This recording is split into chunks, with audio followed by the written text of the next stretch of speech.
The fear of missing out on things does not have to control you. This video isn't a criticism and it isn't a told you so or anything like that. I recently had about a fear of missing out, and I tend to be a pretty unemotional, analytical person when it comes to particularly financial decisions. I mean, when it comes to my kids and family, I mean, everybody's emotional. But when it comes to what's best financially or best choice or things like that, I tend to be pretty analytical. I follow the numbers, I follow what makes sense. But I recently had this, so I got myself out of it and I decided to share with you how I did that. So maybe it will help you when you're having future issues. First of all, ask yourself, why am I suddenly, or always, if this is an ongoing issue, concerned about this? Are you concerned about the opinion of others? Maybe previous missed opportunities you're trying to learn from? What is it that's causing this sudden anxiety or need to make a choice, a change, or whatever, or this overwhelming fear that you're going to do something wrong or miss something, make a potentially wrong choice? Number two, ask yourself, why now? If it's a wedding, a baby, an anniversary, one of these big life events, okay, it could just be that you really want to make sure that you have the best possible outcome, do the best possible thing. But other than that, why is it a do it right now? Why is it this thing? And step back and look at how much of that is emotional. Right now, we see a lot of emotional home buying. People afraid that they never will be able to buy a house. People, like in my case, I was like suddenly like gripped with this thought of maybe I should move because our utilities are going to be so crazy this winter. It's horrible to even think about. I can't even describe it. When I tell people how much we pay for utilities, not because we have a giant house. We live in an old farmhouse. You can see my door past me. I'm not in a McMansion. I'm not in some giant whatever. It's a very old house, and utilities out here are getting crazy. So I started thinking, whoa, wait, to save money, I should really uproot everything and move into the city. And then I calmed down.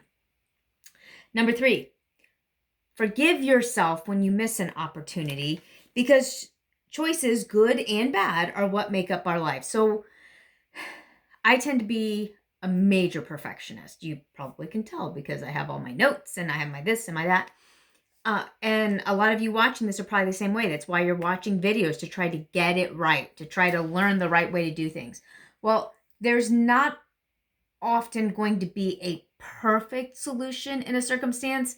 There's might be good, better, and best, but you're not going to get it perfect. It's not like studying for a math test. There's not one clear cut, if I just figure out this process, it'll always work right. And that was the hardest thing for me to get used to in adulthood and in normal life outside of school. Is I knew if I studied a certain way, if I did a certain thing, that I could have success and then I would be rewarded. And then when you become an adult, that's not the case. In fact, I'm in the process right now of reading the book, The Richest Man in Babylon. And that's one of the points that they make in there. And it's actually a really great book. I'm sad I waited 20 years to read it. See, I missed an opportunity. I missed out. And now I'm doing better. So I didn't have to be afraid. Okay. Number four, the first word in fear of missing out is the word fear. Fear is a spirit. The Bible said, God has not given you a spirit that makes you a slave again to fear, but power, love, and a sound mind. If you're not a Christian, that's fine. You can still listen to this part. Fear is something that comes upon you. It's not something inside of you. This is something that comes at you. It's, fight it. Push back. You can make a choice. You do not have to accept the fear. And here's how you fight it. First of all, realize it will take you time to fix this. You didn't jump into this right away. You may have gotten there quickly, but you didn't do it instantly. There's something that was an inciting incident. It will require a decision. You have to decide what you're going to feel and not feel. And then when you start to feel that way, shift your focus. You can choose to be grateful or angry, resentful, depending on what you focus on.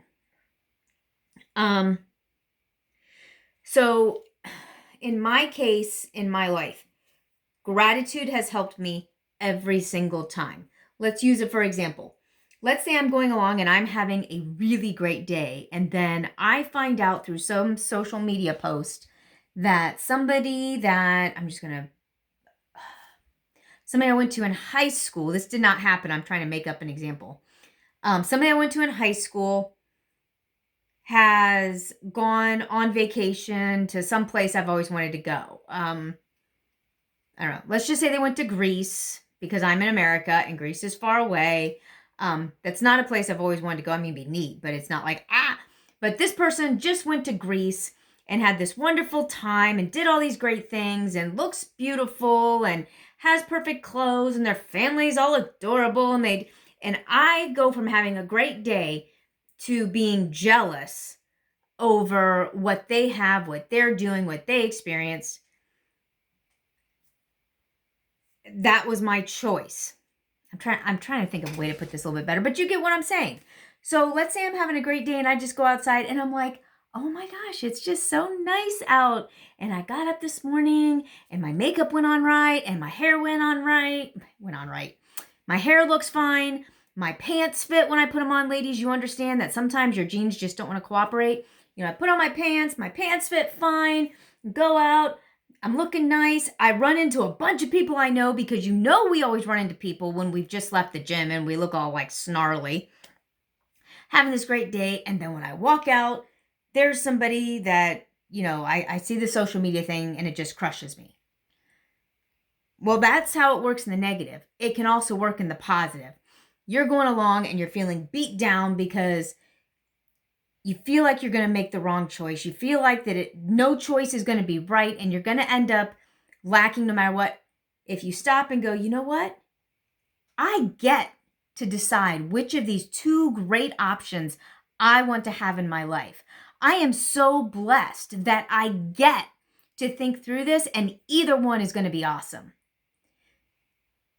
If you focus on that way, and then whatever choice you made, no matter what happens that might make it look like the wrong one, just be glad that you got to make that choice and be glad with what that choice provides you.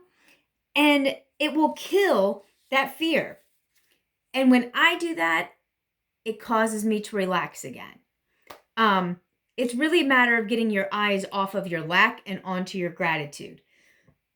Off of what you might miss out on and instead on what you're getting to do or think or consider or have or whatever.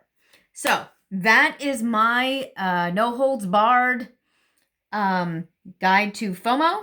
It doesn't have to control you, and that's the bottom line. You decide whether or not it controls you. It can pop in your mind, but just because it pops in your mind doesn't mean you have to think about it. And once you realize that, you have great control over your life. I'll see you in the next video.